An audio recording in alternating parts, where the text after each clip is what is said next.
Chapter का नाम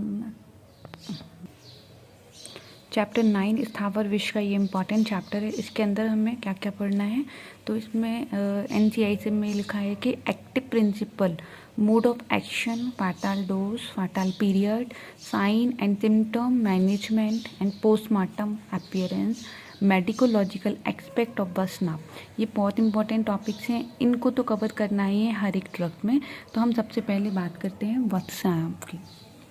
तो वत्सनाव को हमने कार्डियक पॉइजन्स के अंदर में रखा है, जिसमें 4 चीज़ें आती हैं: वत्सनाव, करवीर, तम्बाकू और हर्पतनी। तो सबसे पहले वत्सनाव है जो बहुत इंपॉर्टेंट है, और तम्बाकू भी थोड़ा बहुत एज कम्पेयर टू वत्सनाव थोड़ा सा इम्पॉर्टेंट है। तो आपको सबसे पहले एग्ज़ाम में ये पॉइंट्स आपको कवर करने हैं। अगर आपका कम टाइम बचा है तो यही याद कर लो, और अगर ज़्यादा है टाइम तो अच्छे से डीप से पढ़ सकते हो, वरना फिर ये इंपॉर्टेंट पॉइंट्स हैं जो आपको इस तरीके से लिखोगे तो आपको 5 मार्क्स में से 4 या 4.5 मार्क्स मिल जाएंगे। बॉटनिकल नेम आपको लिखना है एक्वानिटम पैरोक्स, फैमिली में लिखना है रैननकुलेशी। पर्याय की मैं बात करूँ तो क्या आ जाएगा: मीठा जहर, वक्षनाग एंड मॉन्क्सहोड। टॉक्सिक पार्ट जो होता है वसनाभ का वो क्या होता है: रूट होता है, और सीड्स एंड फॉलिएज होते हैं। बात करें टॉक्सिक प्रिंसिपल की, तो इसमें हमारे क्या क्या मिला हुआ रहता है: एक्वोनेटिन, मीजो एक्वोनेटिन एंड हाइपोकोनेटिव। इसके मैकेनिज्म ऑफ एक्शन जो कि इम्पॉर्टेंट तो नहीं है, बट ये मैकेनिज्म याद होना चाहिए कि एनी को अगर हमने चैनल जो होते हैं उसको ओपन किया तो ये इनहिबिट करता है एंड कंप्लीट रीपोलराइजेशन हो जाता है मेम्ब्रेन का एंड मायोकार्डियल टिश्यूज़ का। इससे क्या होता है, हमारे जो वेगल मेडुलरी सेंटर होते हैं वो स्टिमुलेट हो जाते हैं। देखो, हर चीज़ तुम याद नहीं कर सकते हो, अगर उसको समझोगे तो तुम्हें याद हो जाएगा। बाकी मैं पढ़ा रही हूँ, अगर तुम रोज़ सुनोगे तो तुम्हें ये चीज़ें अपने आप याद हो जाएंगी, रटने की ज़रूरत भी नहीं है, और समझ लो इसको अच्छे से। और ज़्यादा नहीं समझ आए तो यूट्यूब पे जाके या फिर गूगल पे इन वर्डों की मीनिंग समझोगे तो और अच्छे से याद हो जाएगा। अब ये साइन एंड सिम्टम की मैं बात करूँ, ये बहुत इंपॉर्टेंट है, ये एग्जाम में बहुत ज़्यादा इंपॉर्टेंट बोला है। सबसे पहला सिम्टम जो आपको देखने को मिलेगा वो मिलेगा आपको नोइजिया एंड वॉमिटिंग एंड डायरिया, उसके बाद सलाइवेशन।